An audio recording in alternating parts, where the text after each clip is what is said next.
चलती है। भगवान कहते हैं कि अगर ऐसी बात है तो मैं नहीं मानता कि केवल बारिश होने से ही फसल अच्छी होती है, कर्म करना पड़ेगा ना। अब पता चले कि ऐसे ही हम अनाज डाल करके खेत में चले आए, ना हमने जुताई करी, ना पानी लगाया, ना देख रेख करी, तो कहां से फसल अच्छी हो जाएगी। कर्मणा जायते जंतु कर्मणैव म्रियते, कर्म अच्छे करें। बात यहां पर आई, यदि आप इंद्र भगवान की पूजा करते, समझ में आ गया फसल अच्छी होती है, जीविका चलती है, तो ऐसे तो जीविका हमारी गोवर्धन महाराज भी चलाते हैं, उनकी पूजा करिए। अब वर्षों से चली आ रही जो परंपरा हो, जो पूजा हो, अचानक से कोई बालक आकर के कह दे कि इनकी पूजा बंद करो, इनकी पूजा करो। अब मान लो यहाँ का सबसे बड़ा पर्व बिहार का क्या है, छठ पूजा।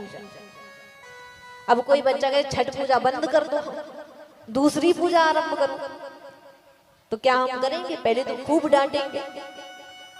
लेकिन अब यहाँ पर भगवान बता भी रहे हैं। भगवान ने क्या कहा?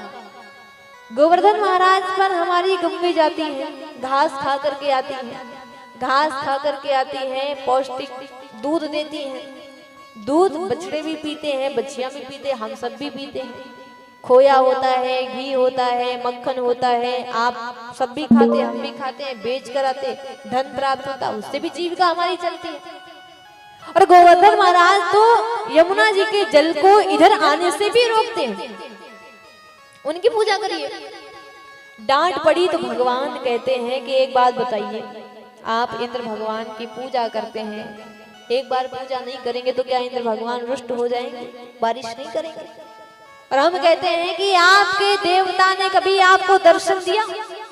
जो भोग लगाया आपने वो कभी जीवा है आकर के उन्होंने पाया है? सब लोगों ने कहा कि दर्शन तो नहीं दिए, पाया तो नहीं, लेकिन भाव है हमारा। भगवान कहते हैं, हम कहते हैं हमारे गिरिराज भगवान की पूजा करो, वो प्रकट होकर के दर्शन भी देंगे।